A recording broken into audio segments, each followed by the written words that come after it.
मिरजेत खासगी शाळेची जाहिरात करून महापालिका शाळेत वह्या वाटप, आयुक्तांच्याकडे तक्रार करून कारवाई नाही, माजी नगरसेवक योगेंद्र थोरात यांचा आरोप.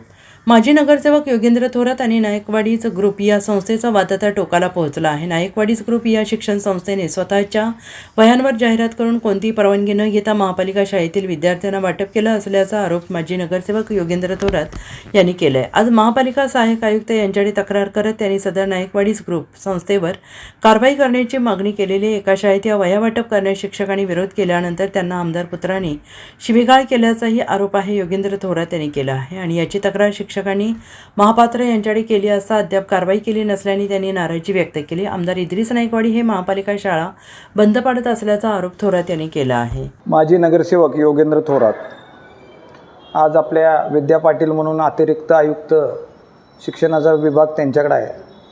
आज मला एका पालकांनी मिरजेमध्ये फिरत असताना ही वही दिली. कोणत्या शाळेची मी सांगणार नाही, मात्र ही वही महापालिकेच्या शाळांमध्ये वाटली जाते. मग मला खेडकर साहेब म्हणून आहेत, ते खाली भेटले प्रशासन अधिकारी. त्यांना मी विचारलं ही वही वाटताना तुमची कुठं परमिशन घेतल्या का, तर ते नाही म्हणले. विद्या पाटील मॅडमना विचारलं तुमची कुठं परमिशन घेतल्या का, नाही म्हणले.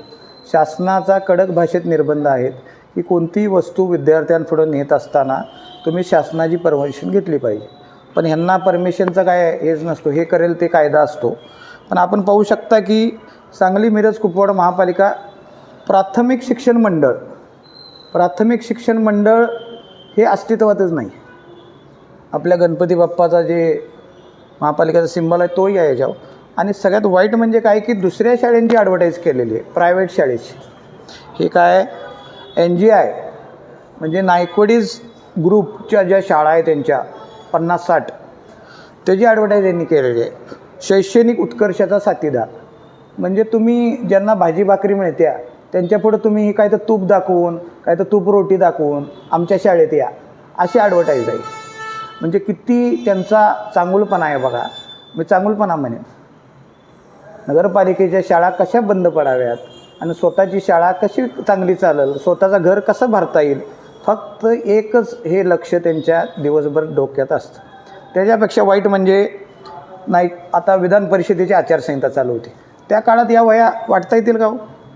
तर त्यांचा मुलगा एका शाळेत गेला, का वह्या वाटला नाहीस, तुला घरातनं उचलून घेऊन जाईन, तुझा पगार बंद करेन, शाळा बंद पडली तर आमच्या टिंबला माहीत नाही, अशा महिलांसमोर लज्जा उत्पन्न व्हायच्या भाषेत बोलला. आणि ह्यांच्या विरोधात कोण जात नाही भीतीनं, कारण हे त्याचा कार्यक्रम करतात. तरीही शिक्षकांनी कुठंतरी एकजूट होऊन आयुक्तांना तक्रार दिली. मात्र आयुक्तांनी पण यांच्यापुढं काही चाललं नाही वाटतं. तर आणि आयुक्तांनी काही दखल घेतली नाही. आजपर्यंत काही कारवाई नाही आहे. आज महिलांच्या समोर असं घाणेरडं नागडा करून मारतो बिरतो असं काही तर बोलत असतील, खूप घाणेरडं. ते एका पालक तिथे ॲडमिशनला गेले तेव्हा त्यांनी रेकॉर्डिंग पण केलं. ते त्यांनी मला पाठवलं, मी आपल्याला पाठवीन दे.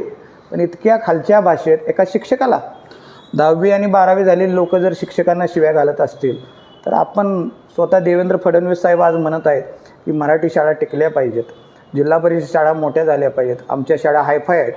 आणि आपल्याच युतीतले एक पदाधिकारी संविधानिक पदावर बसलेले शाळांमध्ये जाऊन अशा घाणेरड्या भाषेत, ते पण तुमची वही वाटली नाही म्हणून.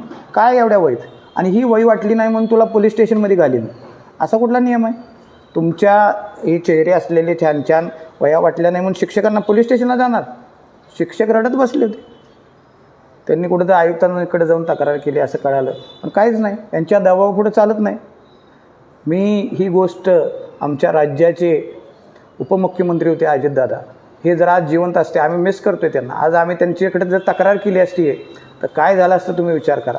आम्ही सुनेत्राताईंकडे पण ही तक्रार करणार आहे की तुमच्याकडे ही वही दाखवली जाते तिथं आणून, आणि इथं आणून मात्र लोकांच्या मुंडक्यावर बसून आचारसंहितेत वाटा आणि ह्याच्यात प्रायव्हेट शाळेंचा ॲडव्हर्टाईज.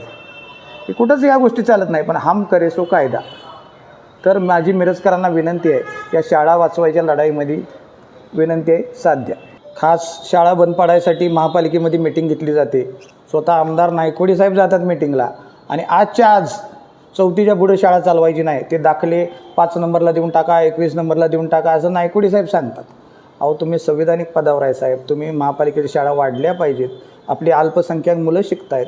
तुमच्या शाळांसारखे त्या शाळांवर टॉवर पण नाही, त्यामुळे या शाळेत मुलं शिकली तर कॅन्सर व्हायचा पण धोका नाही. आपण कुठं तर 10वी आणि 12वी शिकलेलो आहे, आपण या सरांना कुठल्या भाषेत बोललं पाहिजे, मुलं तर निदान जास्त शिकू द्या, अशी आमची विनंती आहे. Bureau report SPN Marathi, Miraj.